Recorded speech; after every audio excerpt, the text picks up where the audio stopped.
From the Massachusetts Broadcasters Station of the Year, this is Western Mass News at 6 p.m. It's obvious it was wrong, but he made it seem like it was okay. Coming up, a former Central High School student speaks out on an alleged inappropriate relationship she says she had with a former staff member. Plus, East Longmeadow updates their learning model, what this means for students and teachers next.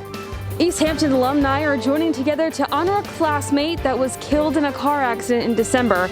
I'm Kaylee Puglieson. Coming up, I'll have the details and how you can help in their fundraising efforts. We begin tonight with new developments out of Springfield. A social media post that claims a former student had a relationship with a staff member at Central High School is now being investigated by the Springfield Police Department. Thanks for joining us, everyone, on this Tuesday. I'm Chris Pisano. And I'm Jordan Jaglenzer. That young woman who took to social media is now speaking exclusively with Western Mass News reporter Sarah Granelli to explain why she wants people to know about their relationship. Sarah joins us live now with those very details. Sarah? Jordan, Chris, Lillian Gonzalez says their relationship started when she was just 16 years old, and she says since then it has had an emotional toll on her life. Lillian Gonzalez is detailing a relationship she says she had with a staff member while she went to Central High School in Springfield.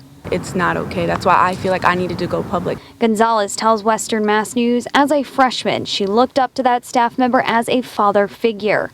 But then a year later, when Gonzalez was a sophomore, she claims that staff member made sexual advances towards her.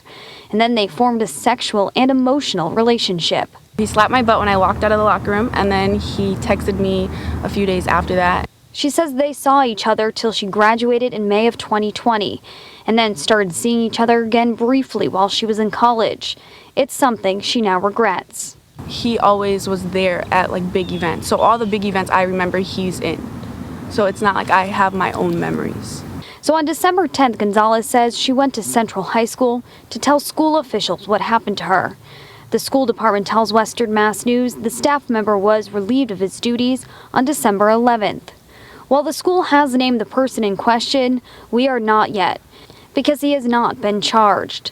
They sent us a quote that reads in part, "The matter has been investigated and SPS continues to work with authorities as appropriate." In January, Gonzalez took to social media writing about their said relationship. That has since sparked a police investigation. It's obvious it was wrong, but he made it seem like it was okay. He reassured me all the time that it was okay. And if you have any information about this case, you're asked to call the SVU unit here at the Springfield Police Department. That number is on our website, westernmassnews.com. Live in Springfield, I'm Sarah Granelli for Western Mass News. Sarah, thanks for that live report. Following last week's violence on Capitol Hill, House Democrats are moving forward with plans to impeach President Trump for a second time. Before Wednesday's impeachment vote, the House is set to vote on a bill to urge Vice President Mike Pence to invoke the 25th Amendment and remove President Trump from office. Our nation, our democracy, and our freedom cannot risk another day of the Trump presidency. Democrats have been wanting to remove President Trump from office since he won the election in 2016.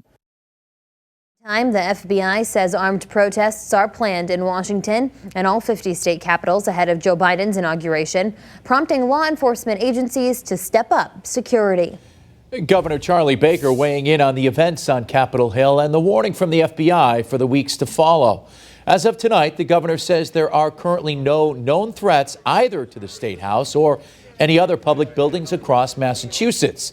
But state officials will be prepared should anything occur. Obviously, there are lots of conversations going on between federal, state, and local law enforcement over the issues that have been raised with respect to this weekend. I can tell you at this point in time, we are not aware of any specific threat that involves anything here in Massachusetts.